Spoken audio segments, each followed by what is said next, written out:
Welcome to morning మన్నా. నేటి వాక్య దర్శనం కొరకు కీర్తన గ్రంథం 1వ సంకీర్తన 2వ చరణం. యెహోవా ధర్మశాస్త్రం నందు ఆనందించుచు దివారాత్రము దానిని ధ్యానించువాడు ధన్యుడు. మరొకసారి ధన్యకరమైన వాక్యాన్ని దేవుడి ఉదయకాల సమయంలో మనకు అనుగ్రహించాడు. ఈ కీర్తన ప్రత్యేకంగా నీతిమంతులకి దుష్టులకు ఉన్న వ్యత్యాసాన్ని జ్ఞాపకం చేసే కీర్తన.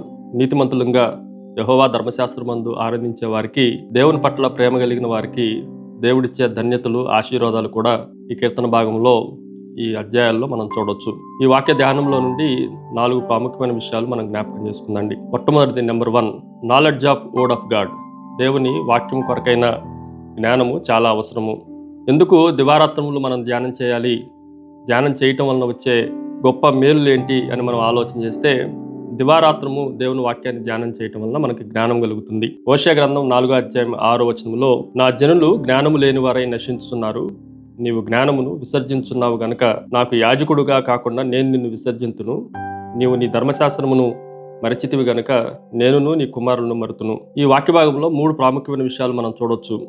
నశించిపోతున్నాము, వాక్యాన్ని ధ్యానం చేయకపోవటం వలన నశించిపోవటం జరుగుతూ ఉంది. రెండోది, దేవుని చేత విసర్జించబడుతున్నాము. తర్వాత మనం మాత్రమే కాదు, మన తర్వాత తరం, మన కుమారులు కూడా మరవబడుతున్నారు.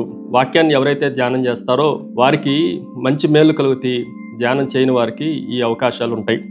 రెండో విషయాన్ని మీకు జ్ఞాపకం చేస్తాను. కీప్ బర్నింగ్, మండుతూ ఉండాలి.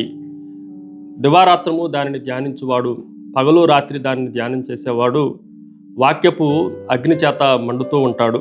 ఎప్పుడైతే వాక్యపు అగ్ని మనలో పనిచేస్తూ ఉంటుందో, మనలో ఉన్న మలినాలు, చెత్త, చెదారం అన్నిటినీ దహించి వేసి పరిశుద్ధ జీవితం మనం కలిగి ఉండటానికి అవకాశం ఉంటుంది.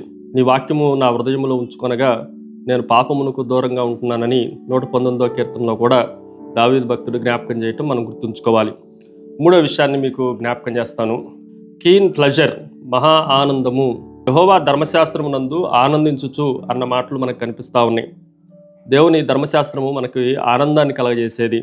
దేవుని వాక్యంలో ఇర్మియా గ్రంథం 15వ అధ్యాయం 16వ వచనంలో, నీ మాటలు నాకు దొరకగా నేను వాటిని భుజించి తిని, సైన్యములకు అధిపతియగు యెహోవా దేవ, నీ పేరు నాకు పెట్టబడును గనుక నీ మాటలు నాకు సంతోషమును నా హృదయమునకు ఆనందమును కలగజేయుచున్నవి. దేవుని మాటలు సంతోషాన్ని, ఆనందాన్ని కలగజేసేవి.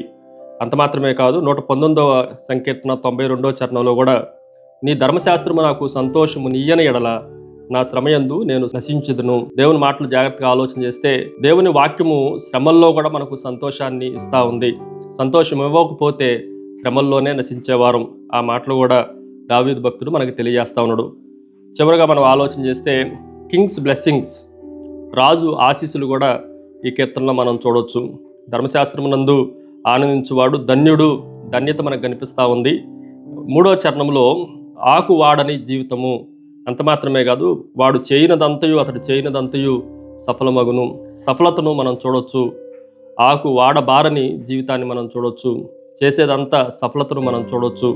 కాబట్టి దివారాత్రము దేవుని వాక్యాన్ని ధ్యానించడం వలన మనము, మన కుటుంబం, మన తర్వాత తరం కూడా ఆశీర్వదింపబడుతుంది. ఆమెన్. ప్రార్థన. సకల ఆశీర్వాదములకు కారణభూతులకు తండ్రి, మరొకసారి నీ వాక్యంలో నుండి మీరు నేర్పించిన పాఠాలను బట్టి నేను స్తుతిస్తున్నాం. మేము కూడా దివారాత్రము నీ యందు ఆనందించే పర్యంతం వరకు మనల్ని సజీవులుగా ఉంచి, క్షేమంగా ఉంచి, కాపాడి మహిమ పొందమని యేసు నామమున అడిగి వేడుకొంచున్నాం తండ్రి. ఆమెన్. God bless you.